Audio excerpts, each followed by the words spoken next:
good? And all the time? Sinong na-bless sa worship? Sinong bitin pa? Di ba, karapat dapat talagang purihin ng Panginoon, ano? Alam mo, excited ako kapag pagbabalik niya, magpupuri na lang tayo sa Kanya. Amen? Can we bow our heads? Close our eyes? Hallelujah. Dakilang Ama, kay buti mo sa aming lahat. Pinupuri ka namin at pinapasalamatan, hindi lang dahil sa mga ibinibigay mo sa amin, kundi dahil ikaw ay ikaw. Karapat dapat kang itaas, Ama, dahil sa pag-ibig mo sa amin. Kami po ay natutong magmahal dahil ikaw ang unang nagmahal sa amin. Salamat sa pagbibigay mo sa iyong anak na si Jesucristo na namatay sa krus para sa kaligtasan naming lahat. Ngayong araw na ito, Panginoon, nawa maibahagi ko ang iyong magandang balita with clarity, with conviction, and the word that will transform the heart of each and every one of us. Ginagalang po namin ang iyong banal na salita at ang iyong presensya. Ihanda mo po ang puso't isipan ng aking mga kapatid at itago mo rin po ako, Panginoon, sa iyong pangalan. Ikaw nawa ang mapapurihan. Ako po'y nagpapakumbaba bilang iyong lingkod. Gamitin mo po ako, Panginoon, ng ayon sa iyong kalooban. In Jesus' name, and everybody will say, Amen. Hallelujah. Can you tell your neighbor, God is good because you are near me? Alam niyo kung bakit? Kasi napakaganda at napakagwapo ng katabi niyo. You are blessed to be with someone na katabi ninyo. Amen? Amen. So, napakabilis ng panahon, kalahati na ang taon. Parang kailan lang ang God of Revival tayo, matatapos na ang God of Revival natin. We will celebrate our 7th year anniversary on October. Palakpakan, ang bilis. And because the Lord gave us so much favor, that's why this morning, I will preach about fervor, favor. O, di ba? Fervor, favor. Palakpakan natin ang ating Di ba? Kasi last week, kung maaalala natin, ang itinuro ng ating kapatid na si Sister Jovel is faithful faith. So sabi ko, Panginoon, sige gawin na naming series yung FF. Faithful faith. So ipinilit natin yan, fervor, favor. Pero napakabuti ng Diyos. Dahil next week, sa mga father dyan, wag po kayo mawawala. We have fearless father. Oh, di ba?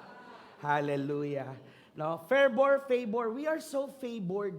Dahil within the 6 years plus, the Lord has sustained us. His grace is more than sufficient. Amen? No?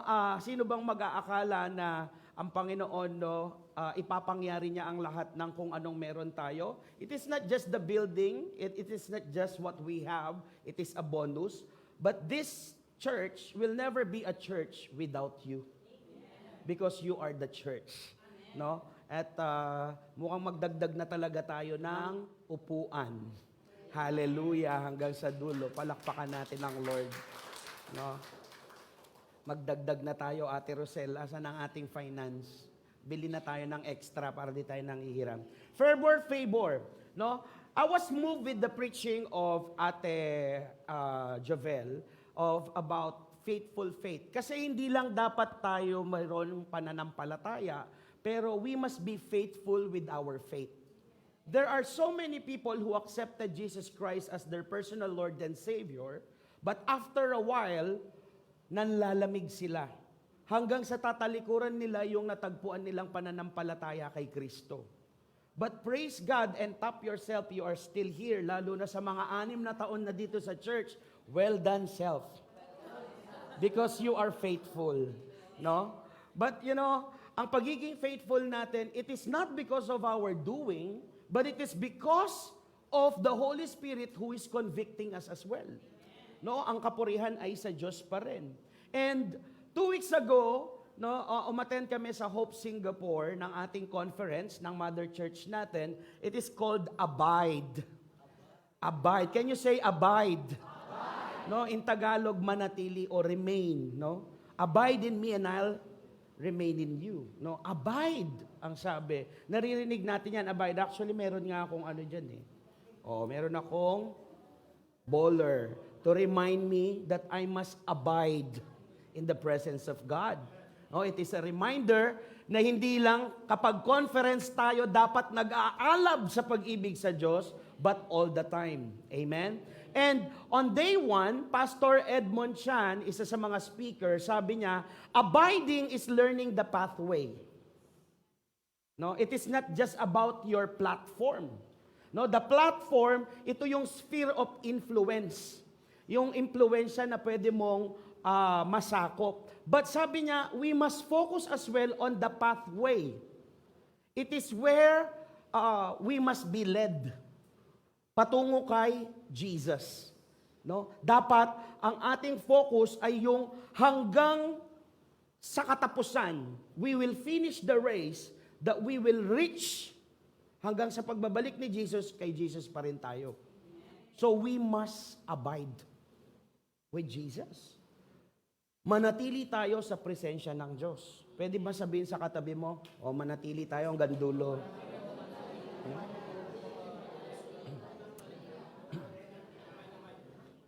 To Him, no? From here to Him, in Him, by Him, through Him, for Him. It is only the name of Jesus Christ. That's why kanina I'm so blessed. Jesus be the center of it all. So, Jesus is not just a slice of pizza. Si Jesus hindi lang panglinggo.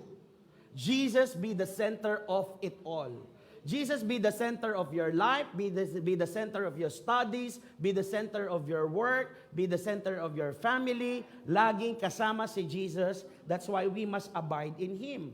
And during that day 1 sa conference natin, I heard words.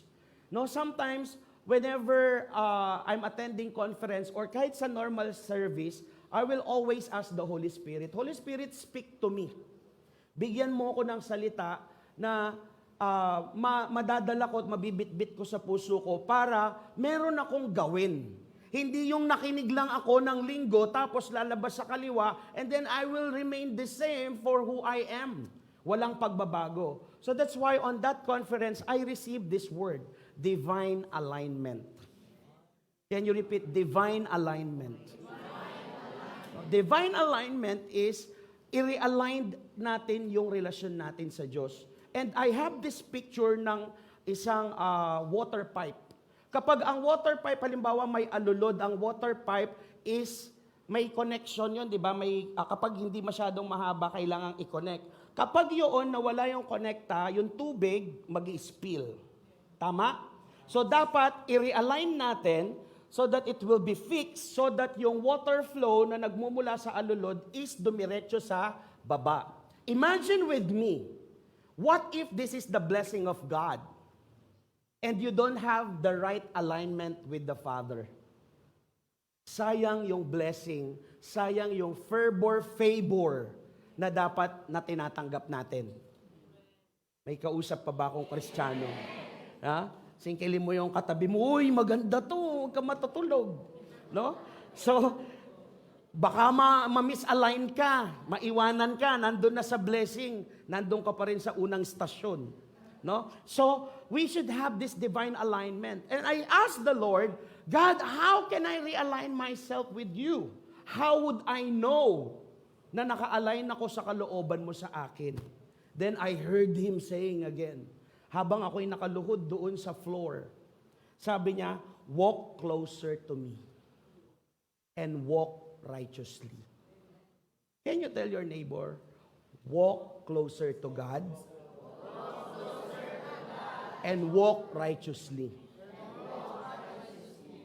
So, in short, the Lord is telling me na para ma-align ako dun sa kalooban niya, kailangan ko laging lumapit sa Kanya. And hindi lang ako lalapit sa Kanya at magdadasal na hihingin lahat ng gusto ko, tapos di ko naman susundin. So you must draw closer to God at the same time, you must walk righteously according to the will of God. Eh bilang ako ay isang anak na stubborn, no? Medyo may pagkakonting matigas ang ulo, feeling ko ako, naisip ko lang yun eh. Sino yung nakaka-relate doon? Yung minsan may naiisip ka, feeling mo, iniisip mo lang siya. Pero actually, galing na sa Diyos yun. Pero hindi ka makapaniwala eh. Si Lord ba talaga yun o iniisip ko lang? So sabi ko, God, where are you leading me? What is my pathway? Can you speak to me through your word? Can you speak to me through your word? O pwede ka bang mangusap sa akin sa mga bagay na gusto kong makita? Gusto ko pag nakita ko, ay si God yung nagsalita. Or sometimes gusto kong mabasa ko yun sa Bible. Ang Diyos natin mapagpatol. So pag uwi ko, ito ang una kong nakita. Picture please. Ayan. Ano yan? Sa Singapore, no, merong line track na ganyan. Akala ko dati niyan, design lang yan sa Singapore. Sa lahat ng MRT, kahit sa pathway, sa daan, merong yung nakikita niyong mga silver thing na yan. Akala mo design lang yan. Ito, yan. But actually, that is a track or a guide for the blinds sa mga bulag. Ganon ka-compassionate ang mga tao o yung mga namumuno sa Singapore. They are thinking of the welfare of the blinds. So kapag may tungkod sila, gaganunin nila yan. Habang may tunog yan, at habang nandun sila, ibig sabihin, they are on the right track. They can go to where they need to go. Habang nandyan yan. Hanggang labas meron yan. So, the Lord spoke to me through this, na ang sabi niya, this pathway track are for the blinds. But, gaya natin, once we are blind. Hello? Yes. Minsan tayong naging bulag. Sa pananampalataya natin, bulag tayo. Kung akala natin na tama na yung ginagawa natin, ang pananampalataya natin, gumawa ka ng tama, maliligtas ka. Kahit di ka magsimba, kahit wala ka relasyon, kahit di ka magbasa ng Bible. Tama? But the moment we receive Jesus Christ, and the moment that we receive the Word of God, suddenly, our spiritual eyes has been opened. That Jesus Christ is our Savior, and the Holy Spirit has been given to us, for it will be our guide. Amen. Tama? Sino ang nagiging guide natin sa araw-araw nating desisyon? The Holy Spirit. So, He is the pathway. He is the track. Aside from the Holy Spirit, the Lord give us the map. Ang mapa natin ay ang Biblia. So sabi ko, uy, napakagaling naman ng Panginoon. The Holy Spirit and the Word of God will guide me. This will be the pathway, ang sabi ng Diyos.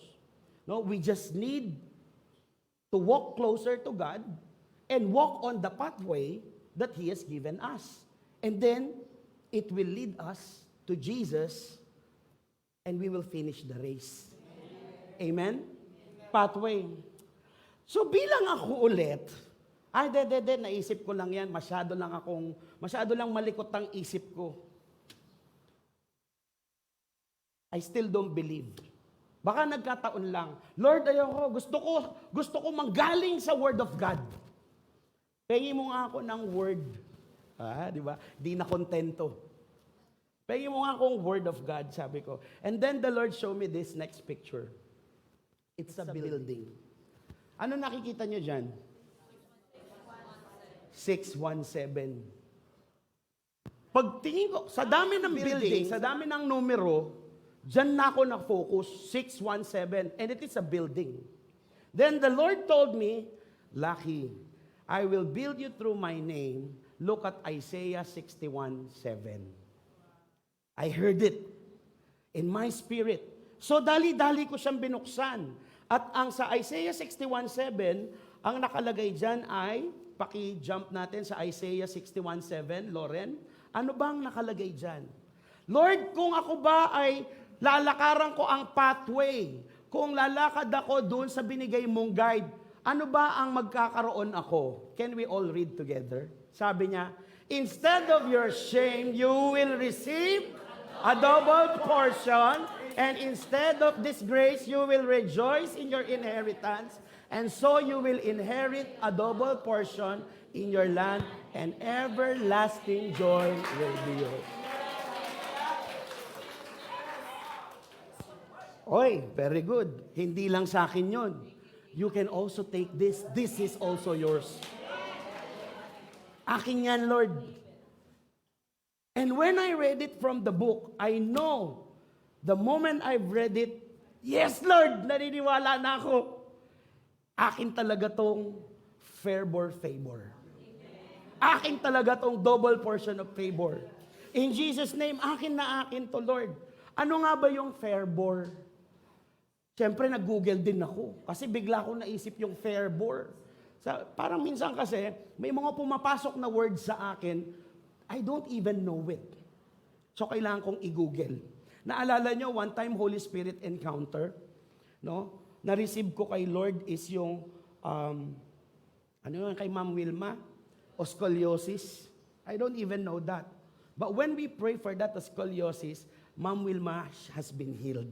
Amen, Ma'am Wilma? No? Kaya dapat nakikinig tayo kay Lord. So I checked fervor. What does the meaning of fervor? It is intense, passionate feeling with great warmth and intense heat. Ibig sabihin, mainit na mainit. Naglalagablab. Passionate. Ibig sabihin, ito yung fervor. Binibigay ni Lord sa akin yung favor with fervor. Kumbaga ba, sa prayer, fervent. Mainit na mainit. It is close. And yung favor, pag tinignan mo sa dictionary, sabi niya, this is approval from, it's an act of kindness beyond what is due. Ibig sabihin, ang favor is something that is a great help na beyond pa dun sa expectation mo. So the Lord is giving us a favor. Like what Ate Josie has said a while ago. Sometimes hindi natin alam kung karapat-dapat ba tayo mabigyan ng ganong blessing. Na dati hindi ko man lubos maisip. Sabi nga ni Ate Josie, kung sasakay ba ako ng eroplano, kasi ang alam kong sinasakyan ko dati, bangkito at batsa. Pero bilang nanay, ngayon nakasakay ng eroplano. Praise the Lord. No? And another person who received this kind of favor is one of our youth. Si David Kyle Razon, who will share his quick testimony before I will proceed.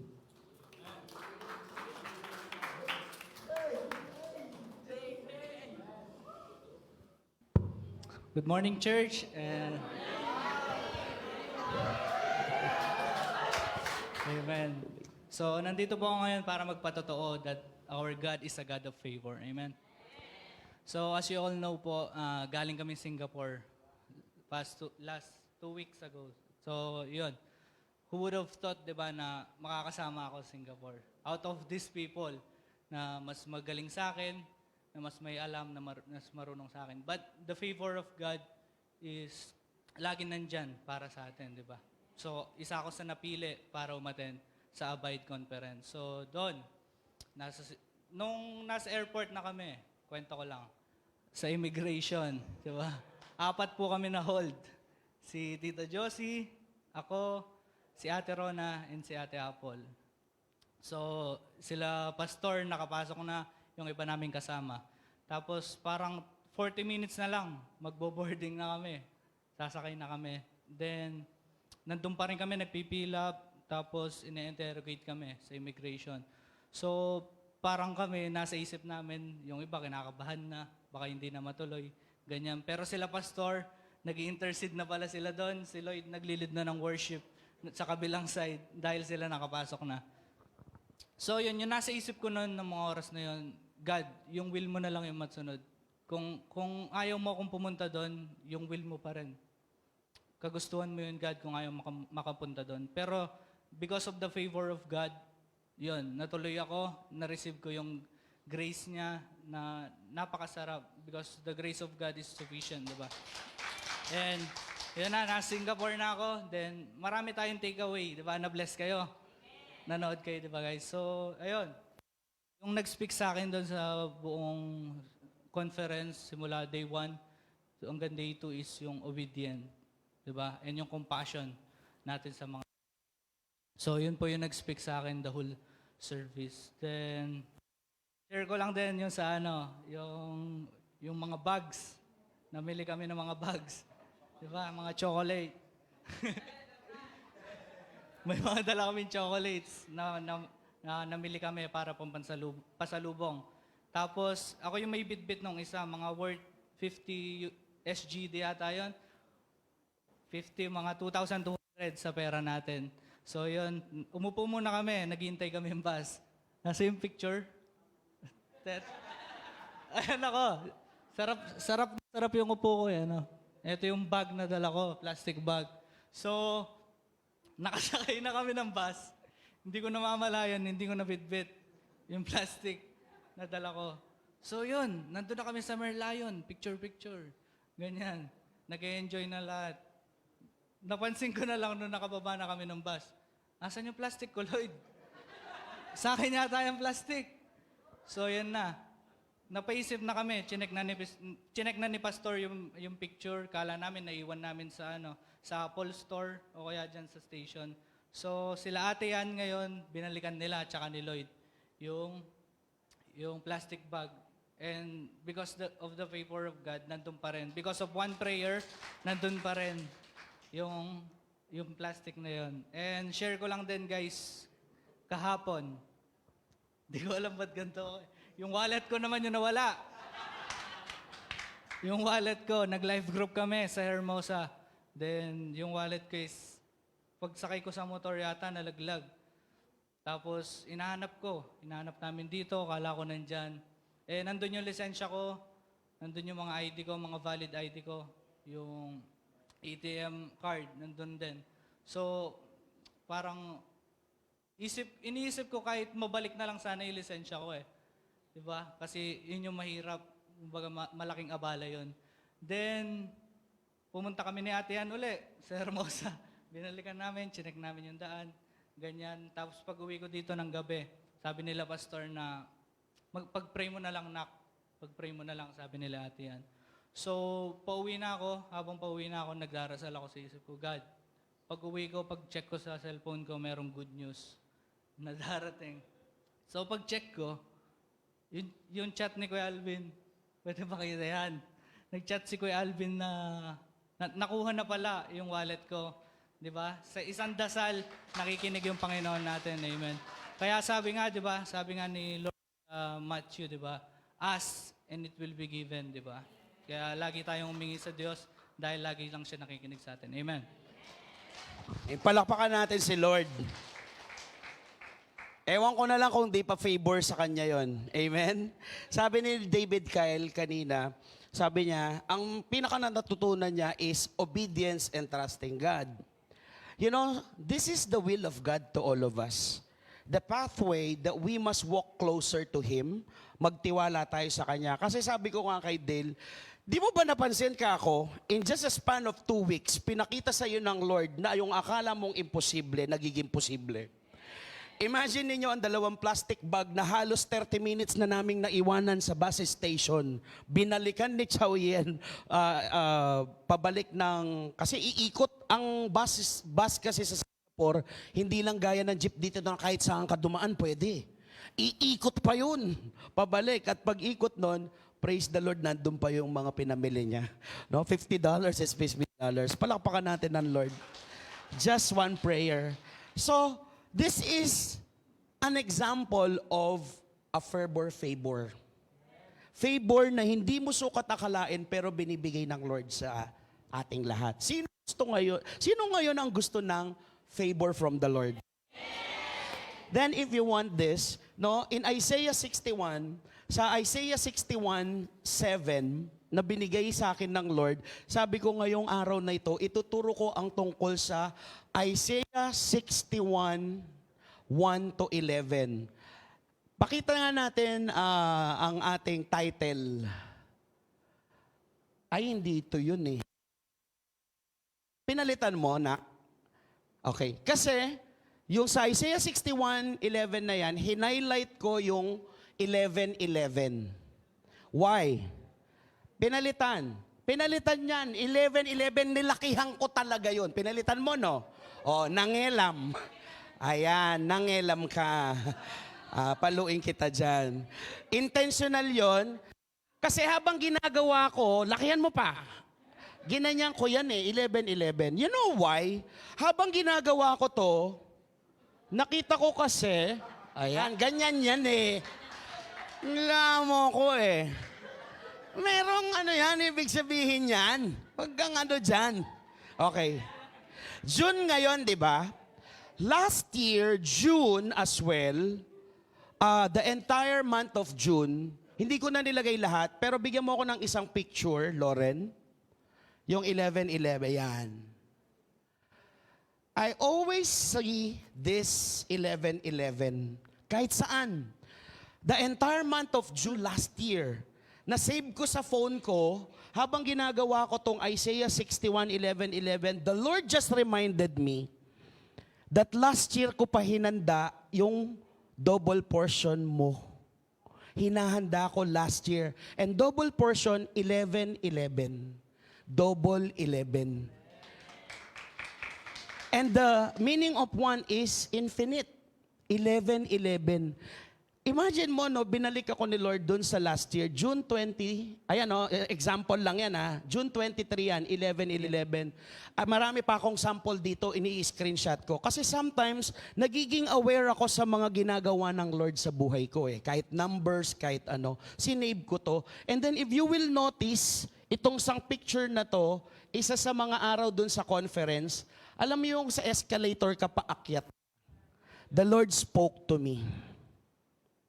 Just follow the light. You will have this double portion of favor. Who is the light? Jesus is the light. So, this Isaiah 61, it is a powerful and prophetic chapter na nagre-resonate sa theme ng liberation, healing, and restoration. Can you tell your neighbor, restoration? This Isaiah 61 opens with the proclamation of good news to the oppressed. Sa lahat ng mga inapi at sa mga inaapi, this is your time. Parang di kayo excited. Ito ang oras ninyo na kayong huwag niyo pansinin si Ate Baby, pansinin niyo yung salita ng Diyos. Ate Be, upo ka na kagad. Na yan. So, Isaiah 61, it talks about healing and restoration. Sa lahat ng mga may sakit na sa tingin ninyo hindi nawawala yung sakit nyo, this year in the name of Jesus, yung lahat ng sakit na iniisip at iniinda nyo, wala na in Jesus' name. In Jesus' name, no? It opens the proclamation of binding the brokenhearted. Yung lahat ng sinaktan at nasaktan. Sa panahon na ito, ang pag-asa nyo when you fix your eyes on Jesus. No, mawawala na yung sakit na naramdaman ninyo on your past relationships. No, tinanggal sa inyo yung mga ex ninyo kasi alam ng Lord may mali. Alam mo na, Tebe, kung bakit. Ayan. No, dapat daw itama. And the Lord, this Isaiah 61, it speaks about setting a liberty and proclaiming that this is the year of the Lord's favor. Palakpakan na. No? We claim it. In fact, si Jesus himself, he shared this famous passage sa Luke chapter 4 verse 18 to 21, sabi niya, where he announces yung magsisimula na yung ministry niya dito sa mundo. No, in-identify niya yung sarili niya dun sa fulfillment ng propesiya. Sabi dito, the Spirit of the Lord is upon me, Jesus said, because He has anointed me to preach the gospel to the poor. He has sent me to heal the brokenhearted, to proclaim liberty to the captives, and recovery of sight to the blind. Excited ako, di kayo excited. Recovery to sight of the blind. Mawawala na yung pagkabulag ninyo. Remember kanina yung sa truck? Nagkakatugma. Ito ba iniisip ko lang? Ganun ba ako kagaling para pagtagpi-tagpiin ng lahat? No, it must be God. So kung binulag kayo ng pagkakataon na sa tingin ninyo malungkot kayo, masaya pala kayo. Dahil meron kayong Jesus Christ. Buong-buo na kayo dahil meron kayong Jesus Christ. Wala na kayong sakit na nararamdaman. Akala nyo lang nasasaktan kayo pero actually hindi na. Because you have Jesus Christ. No? The fulfillment of the empty puzzle inside of your heart, the only fulfillment of this prophecy is Jesus Christ. Kung akala nyo ang alam mo ay vacuum. Alam mo yung napag bina-vacuum mo, parang labas-masok na lang, parang hindi mo maramdaman yung you are full of love. Then this is the time and this is the year that you said, full in Christ Jesus my Lord. No? Kasi sabi niya, to set the liberty to those who are oppressed, to proclaim the acceptable year of the Lord. Then Jesus closed the book, sinarado niya, and gave it back to the attendant sa mga synagogue during that time. No? And when he sat down, and the eyes of all who were in the synagogue, nakafix sa kanya, nakatingin kay Jesus Christ. Habang nagsasalita siya, lahat ng nakikinig doon sa Israel, tinitingnan si Jesus. And he began to say to them, isipin nyo, kunwari, ako lang si Jesus, kunwari lang. And to all of you, fix your eyes on me. Today, the scripture that I said is fulfilled in your hearing. Fulfilled. May ED. Ibig sabihin, tapos na. It is finished. Healing is yours. Hope is yours. Provision is yours. Blessing is yours. Breakthrough is yours. No, wala ka nang ihilingin pa. No? And the chapter of Isaiah 61, this prophecy has been fulfilled during the time of Jesus Christ.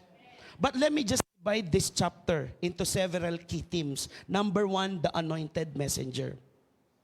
If we will read Isaiah 61 verse 1 to 3, sabay-sabay tayo. The Spirit of the Sovereign Lord is on me because the Lord has anointed me to proclaim good news to the poor. He has sent me to bind up the brokenhearted, to proclaim freedom for the captives and release from darkness for the prisoners, to proclaim the year of the Lord's favor and the day of vengeance of our God, to comfort all who mourn and provide for those who grieve in Zion, to bestow on them a crown of the beauty instead of ashes, the oil of joy instead of mourning, and a garment of praise instead of a spirit of despair. They will be called oaks of righteousness, a planting of the Lord for the display of His splendor. I don't know if you understand that, but if you do understand that, you will be shouting for joy. No, because the anointed messenger, sino ba ang anointed messenger na tinutukoy ni Isaiah dito? Jesus Christ. And then nung binasa yun, Isaiah 61, it is written like 1,000 years ago. And then after 1,000 years ago, this is Jesus Christ who read on the synagogue from the book of Luke at sinabi niya, this scripture is fulfilled in your hearing. It is done. Nangyari na. Natupad na. And after 2,000 years ago, tayo, pinag-aaralan natin ang salita ng Diyos. And the speaker of Isaiah, anointed by the Spirit of the Lord, is sent to proclaim the good news. Narinig na natin ang magandang balita. Amen? Tinanggap natin si Kristo bilang ating Diyos at tagapagligtas. Amen? The anointed messenger, no? Actually, umakyat na sa langit dun sa kanang kamay ng ating Ama. Sinong nandito ngayon? The Holy Spirit. But the anointed messenger, Jesus Christ, once you receive Him, the authority has been yours. Amen. Do you receive Jesus Christ as your personal Lord and Savior? Do you know the good news about that? You have the power. Amen. the Holy Spirit power is upon you. And now, today, as the ashes and the oil, sabi niya, no? Kung from ashes to the oil of joy, na dati patay tayo, deads tayo, wala tayong buhay. But the moment we receive Jesus, there is life. And the joy of oil. Tingnan mo nga kung may joy sa katabi mo. Naintindihan mo ba yung sinasabi ni Pastor kamo? Parang wala ng joy, tapos sumagot, joy kaya pangalan ko. No? The joy of oil. No? This image speak to God's transformative power to bring hope and joy out of despair and suffering. So kung ikaw ay may mga panahong nalulungkot, ikaw ay may mga panahong nasasaktan, kung ikaw ay may mga panahong gusto mong tapusin ang buhay mo, at kung ikaw akala mo tapos na ang buhay dahil sa dami ng pagsubok mo, let me tell you, you have the wrong mindset. Mindset ba? Mindset. Actually, hindi lang to mindset. This is the truth. The Word of God said. Uy, kala ko pera. Okay. No? Haba na listahan ng mga pinagdadasal ko, Lord, magbayad na po sana sila. Joke lang. But anyway, the Lord said, this is scripture na naririnig nyo has came to pass. It is fulfilled. Now, church, favor. Ang laki ng favor ng Diyos na tayo, niligtas niya tayo mula sa ating mga kasalanan, at ngayon, may karapatan tayong magpuri sa Diyos. Meron tayong freedom. Meron tayong liberty to praise the Lord. To have joy in our hearts. So kung anumang problema ang pagdadaanan nyo, pagtawanan ninyo. Problema ka lang. Because there is hope in Jesus Christ. Because the fulfillment, our Lord Jesus Christ, dumating na siya, pinako na siya, nandun na siya sa heaven. Is there anything too hard for the Lord? Wala. Ngayon, kung ikaw Kristiyano ka, self-proclaimed Christian ka, pero lagi kang malungkot, mali mindset mo, day. Kaya nga sabi ni Apostle Paul, di ba, sa Book of Romans, renew your mind every day. No, because the anointed messenger has risen. The anointed messenger is inside of my heart. The anointed messenger is upon me. The Holy Spirit and the power that comes from the Lord is with me. Emmanuel, God is with us. Amen? No? This is one thing na kailangan nating panindigan at isabuhay. Imagine ninyo kung alam at isinasabuhay natin ang salita ng Diyos, wouldn't be this world is a joyful world. It is a happy world. Bakit parang nakasimangot yung mga nasa likod? Ngiti-ngiti naman, sabi mo sa katabi mo. Okay? Number 2, the second truth about this, in Isaiah 61 verses 4 to 9, there is restoration and rebuilding. Totoo ba yan o sarcastic na lang? No? Restoration and rebuilding. May nawala ba sa buhay mo? May kulang ba sa buhay mo? Well, look at the promise of God. Isaiah 61 verse 4 to 9. Sabay-sabay tayo. They will rebuild the ancient ruins and restore the places long devastated. They will renew the ruined cities that have been devastated for generations. Strangers will shepherd your flocks. Foreigners will work your fields and vineyards. And you, sabihin nyo to sarili nyo, and me. Sabihin mo, and me. I will be called priest of the Lord. I will be named ministers of our God. I will feed on the wealth of nations, and in the riches I will boast. Oh, ito verse 7. Instead of my shame, I will receive a double portion. And instead of disgrace, I will rejoice in my God's inheritance. In my God's inheritance. Huwag na kayo sasabay. Ako magdideclare sa inyo. And so, all of you, you will inherit a double portion in your land, and everlasting joy will be yours forevermore. Hallelujah. This section describes the restoration, the rebuilding, the renewing. Kahit gaano katagal na ruined yung city of Israel, but the Lord our God, yung role niya at yung role natin na tayong pinalaya ng Panginoon, tayo naman ang magiging pari ng mga pari, pari ng Diyos. We are the ministers of the Lord.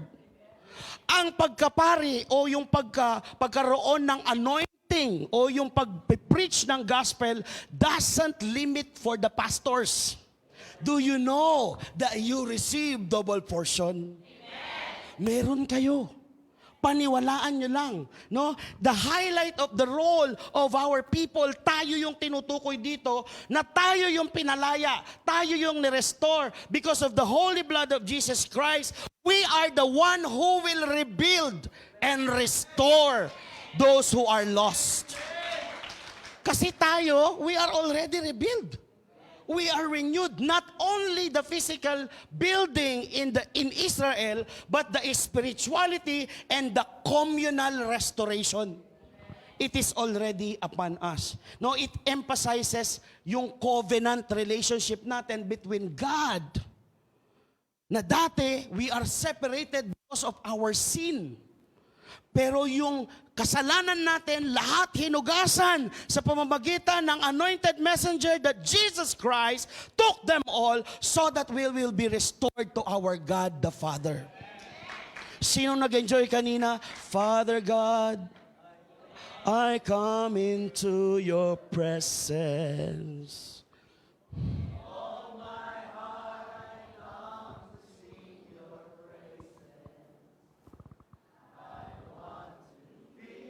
Your embrace.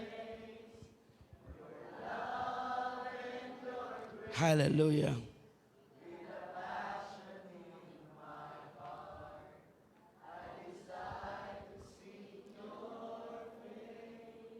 When you draw closer to God, there's no more veil. The veil has been torn when Jesus Christ died on the cross. Remember, in the Old Testament, hindi ka makakapasok sa Holy of Holies because of your sin. But today, kakanta ka lang nang galing sa puso mo, you feel the presence of God. Who felt the presence of God? Because you are restored. Because you are rebuilt, no? And this is, ito yung thing, yung promising, a lasting legacy that Jesus Christ has promised us. Pastor, kahit ba nagkasala ako minsan, nasa akin pa ba, rebuild pa ba ako? Yes. Ganong kabuti ang Diyos natin. Dahil sa pag-ibig niya sa atin, kahit magkasala tayo ngayon, mag-repent ka lang, Lord, sorry, nagkamali po ako ulit. Tomorrow, I'll do my best. By the power of the Holy Spirit, you are already forgiven. By the grace of God, you have been saved through your faith. Isn't it amazing? Hindi gaya nung Old Testament. Magkasala ka, dedo ka. But today, because of Jesus Christ, matisod kang konti. Lord, sorry. Kamali ako, Lord. Patawad. Okay, son, I forgive you. In Jesus' name. Tanggapin mo. Do not condemn yourself because there is no condemnation in Christ Jesus our Lord. Napakabuti ng Diyos. Amen? So we must be a part of the plan. We must be a part of the plan. Tayo ang kamay at bibig ng Panginoon in rebuilding so that everyone will receive the favor. Gusto niyo bang solohin yung pabor? Sabi ng Lord, oy, bless kayo, ligtas kayo. Oy, akin lang to. Ayaw nyo sumama, di wag. Wag ganun. Change mindset ba? Wag masyadong madamot. Tayo pinatawad din ng Diyos. dapat matuto din tayong magpatawad. Kung merong nagtiyaga sa atin na mag-imbita para makilala natin ang Diyos at marinig natin magagandang balita ngayon, huwag din tayong maging madamot. Mag-imbita din tayo. Kasi tayo ang pinalaya. At dahil sa kalayaang natanggap natin, dapat ibahagi natin, uy, may pag-asa pa. Ang pag-asa natin ay si Hesus Kristo. Gusto mo ba lumaya? Tara, mag-Bible study tayo. Amen? Can you promise that? Humina yung amen na. Kapag blessing, amen! It is for me, amen! Kapag may gagawin na, amen.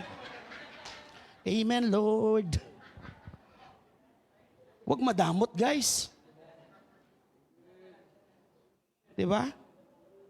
Because this garment of salvation, number 3, this garment of salvation should be given away. Dapat binabahagi ito. Hindi ito dapat sinosolo. Sabihin mo nga sa katabi mo, huwag kang ganid, uy. Isaiah 61 verse 10 to 11, the garments of salvation. I delight greatly in the Lord. Can you feel that? Si Isaiah, sabi niya, I delight greatly. Oh, nakakakilig, sarap. I delight greatly in the Lord. My soul rejoices in my God. My soul rejoices in my God. Should be the garment of salvation. Kung nauunawaan natin ang kaligtasan natin, yung kaluluwa natin, yung buong pagkatao natin, kapag nagpupuri tayo, dapat mainit na mainit. Yung akala mo ba wala nang bukas? Lord, I worship you. Hindi yung, Lord, I worship you. Yes, Lord, I know I'm saved. Hi, Lord. Lord, I offer my life to you. Wow. Wow, ha? Niligtas ka ng Panginoong Hesus Kristo, tapos parang kinakahiya mo yung kaligtasan mo? Your soul, is this the way your soul will worship a living God who gave you life? Lord, I offer my life to you, reaching my praise to you. Hoy, church, si Jesus namatay sa krus para sa'yo. Tapos ikaw, papabebe ka sa pagpupuri sa Kanya? Like Him, the writer of this verse, my soul rejoices in my God, for He has clothed me with garments of salvation and arrayed me in a robe of His righteousness. As a bridegroom adorns his head like a priest, and as a bride adorns herself with her jewels. Imaginein mo kapag kinakasal ang dalawang mag-asawa, o order ng pinakamahal na kulay puting trahe de boda. Madami pang laces para lang, mapagbigyan yung asawa niya na I'm the purest. I'm the most beautiful bride dun sa kasalan. Pero habang nagpupuri tayo, church tayo, ano susuot mo? Short na lang. Okay na to. Saan ka pupunta? Sa church. Ano suot mo? Okay na yan. Di naman mapangusga si Lord. Ang suot, Spartan na butas. Tapos short na akala mo, hindi lang short, shortest. Meron ba ngayon dito? No? When you want to worship God and you understand your salvation, you will wear a garment of salvation that pleases God, which is your heart that is pure. Your soul that is so excited, rejoicing that the bridegroom is waiting. Yung alam mong nag-aantay sa iyo ang Panginoong Hesus Kristo, pupunta ka doon sa church, uy, imimit ko yung nagligtas sa akin. Isusuot ko ang pinakamaganda kong damit. Isusuot ko ang pinakamaganda kong ngiti. Aayusin at lilinisin ko ang puso kong marumi. Lilinisin ko yan, papuputiin ko. Para pagpasok ko doon, ang isip ko, ang kalakasan ko, para sa Diyos lamang. Wala akong pake. Kung sabi ng katabi ko, bulok na pangisnawa. Wala akong pake, basta ibibigay ko ang pagpupuri ko sa Diyos because my soul rejoices to the King of Kings. The bridegroom, ikakasal ako dun sa hari ng mga hari. I will give my highest adoration. I will give my highest worship because Jesus is the center of it all. This should be the garment of my salvation. We express joy and gratitude. Nararamdaman nyo ba? Masaya ako dahil niligtas ako ng Diyos. I am clothed with this salvation. So yung image ko reflects of my transformation. Kung dati mayabang ako, ang bibig ko puro kalokohan, puro kalibugan. Ngayon, ang bibig ko pagpupuri at pagyayabang na may Kristo na nagligtas sa akin. May Kristo na nagmamahal sa akin. May Kristo na nagbibigay ng pag-asa sa akin. And it should be personal. And at the same time, communal. God, ang sama ko, pero niligtas mo ako. God, ang dumi ko, pero nilinis mo ako. God, hindi ako perpekto, pero tinanggap mo ako. Anong dahilan para hindi ko ibigay ang buong buhay ko para sa iyo? Can we all stand up?